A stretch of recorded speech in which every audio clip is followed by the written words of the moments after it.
बिस्मिल्लाहिर्रहमानिर्रहीम, अस्सलाम वालेकुम। स्टोरी ऑफ टुडे में खुश आमदीद। मैं हूं आपका मेज़बान उमर इम्तियाज़। नाज़रीन इकरामी, आज की स्टोरी के अंदर हम लर्ज़ाखेज़ इंकशाफात करने वाले हैं। शहबाज ततला के बारे में आपने सुना होगा कि शहबाज ततला लापता थे काफ़ी दिनों से, लेकिन कुछ दिन पहले ये खबर सामने आई कि उनके अपने ही देरीना दोस्त SSP मुफक्खर अदील ने उनको कत्ल कर दिया है और इतनी दर्दनाक मौत दी है कि उनको तेजाब में उनकी हड्डियां तक सिर्फ बची हैं, वो भी उन्होंने नाली में बहा दी। पहले सुना जाता था कि शहबाज ततला साहब गायब हैं, लेकिन अब SSP मुफक्खर अदील साहब भी गायब हैं, उनको ढूंढा जा रहा है। नाज़रीन ग्रामी, SSP लाहौर मुफक्खर अदील लापता केस की तहकीकात में मजीद तफसीलात सामने आई हैं और सनसनीखेज इंकशाफात हुए हैं। और सुनने में यह आया है कि मुफक्खर अदील साहब बहुत ही रंगीन मिजाज आदमी थे।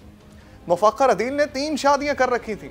एक बीवी नारोवाल में रहाइश पजीर थी, जबकि दूसरी बीवी का नाम आसिया और तीसरी बीवी ऐजा नामी खातून थी। मुफक्खर अदील अपना तमाम खर्चा ऐजा से लेता था, जबकि आसिया को माहाना 25,000 रुपए दिया करता था। दूसरी बीवी आसिया से शादी होने का मालूम होने के बाद से ऐजा और मुफक्खर अदील के दरमियान नाराजगी चल रही थी। इंकशाफात ये भी हुए हैं कि मुफक्खर अदील ने दूसरी बीवी आसिया के एक मुलाजिम से तेजाब के 2 ड्रम मंगवाए। मुफक्खर अदील ने एक CSS अकेडमी भी बना रखी थी, जहां खवातीन को लाया जाता और फिर इन खवातीन से शादी भी कर लेता था। इन्हीं मामलात की वजह से मुफक्खर अदील के ऐजा से ताल्लुकात कशीदा थे। बादशाह फिर ऐजा के यहाँ बेटे की पैदाइश के बाद मुफक्खर अदील ने तीसरी बीवी के साथ ताल्लुकात बेहतर कर लिए। मुफक्खर अदील जिस रोज फरार हुआ, इससे कुछ रोज कबल भी इसने ऐजा से 1 लाख रुपए रकम ली थी और इसी रकम से फैसल टाउन में एक घर किराए पर हासिल किया था, जहां गैर अखलाकी पार्टियों का इनेकाद किया जाता था। नाज़रीन ग्रामी, वाज़ेह रहे ये वही घर है जहां पर शहबाज ततला साहब को मार कर और तेजाब के ड्रम में उनको जलाया गया था। सिर्फ उनकी हड्डियां बाकी बची थी और उन हड्डियों को भी घर में नाली में बहा दिया गया था। पुलिस ने बताया कि मुफक्खर अदील के करीबी दोस्त असद भट्टी के मोबाइल फोन से अहम तफसीलात मिल गई हैं। पुलिस ने मुफक्खर अदील की गुमशुदगी की तहकीकात के दौरान उनके दोस्त असद भट्टी को हिरासत में ले लिया है, जिसके मोबाइल फोन से 7 फरवरी को होने वाली पार्टी की तफसीलात भी मिली हैं। गिरफ्तार मुलजिम असद भट्टी ने शहबाज ततला के कत्ल का इंकशाफ किया है। असद भट्टी की निशानदही पर फिजिकल शवाहिद चेक किए गए, ताहम तीसरी बार चेक करने पर भी ठोस शवाहिद हाथ ना लग सके। पुलिस हुकाम कहते हैं कि असद भट्टी के इंकशाफात दुरुस्त होने का इन्हसार शवाहिद पर है। जावकुआ पर वाटर बाउजर अब्बास लाइन से मंगवाया गया था। तमाम तर कोशिशों के बावजूद जावकुआ से लाश या खून के नमूने नहीं मिल सके।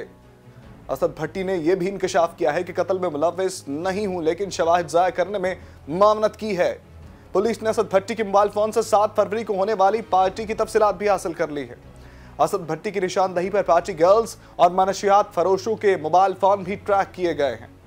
शहबाज ततला के ऑफिस की CCTV फुटेज भी जाहिर करती है कि वो SSP के साथ दफ्तर से गए, जिसके बाद SSP मुफक्खर अदील से तहकीकात का आगाज किया गया। कुछ देर बाद ही SSP ने याशी के लिए एक घर लिया था। पंजाब कांस्टेबलरी के वाटर बाउजर और 10 मुलाजमीन की मदद से पानी से घर को धुलवाया गया और खुद कहीं रूपोश हो गए। मुफक्खर अदील और शहबाज ततला समेत दीगर लोग भी पार्टी में शामिल थे। मुफक्खर अदील को सामने लाने के लिए CIA की टीमें तश्कील दे दी गई हैं, जो कि पंजाब और बलोचिस्तान में छापे मार रही हैं। नाज़रीन ग्रामी, ज़राए के मुताबिक पुलिस को असद भट्टी से दीगर मालूमात भी मिली हैं, जिन पर तहकीकात को आगे बढ़ाया जा रहा है। ये असद भट्टी भी मुफक्खर अदील और शहबाज ततला के दोस्त थे। असद भट्टी ने इंकशाफ किया है कि शहबाज ततला को मुफक्खर अदील साहब ने कत्ल कर दिया और बेदर्दी के साथ उनको कत्ल करके उनकी लाश को तेजाब के ड्रम में फेंक दिया। जो हड्डियां बची उसको नाली में बहा दिया गया और उसके बाद मुफक्खर अदील साहब फरार है। नाज़रीन ग्रामी, दिलखराश वाक़या है, ऐसा सिर्फ फिल्मों में देखने आता। बात ये सामने आई है कि मुफक्खर अदील साहब ये कहते हैं कि मेरी बीवी के ताल्लुकात थे शहबाज ततला के साथ, जिसकी रंजिश में मैंने उसको मारा है। लेकिन अब ये बात सामने आएगी जब मजीद मुफक्खर अदील साहब को पकड़ कर पेश किया जाएगा। नाज़रीन ग्रामी, इस केस से जुड़ी कोई भी खबर हमारे तक पहुंचेगी तो हम आप तक जरूर पहुंचाएंगे। टर्न न्यूज़ के साथ जुड़े रहिए। मजीद खबरें और अपडेट्स जानने के लिए देखते रहिए टर्न न्यूज़। स्टोरी अच्छी लगे तो लाइक कीजिए, चैनल को सब्सक्राइब कीजिए, स्टोरी को शेयर कीजिए, बेल आइकन के बटन को जरूर प्रेस कीजिएगा। उमर इम्तियाज़ को इजाज़त दीजिए। अल्लाह निगहबान।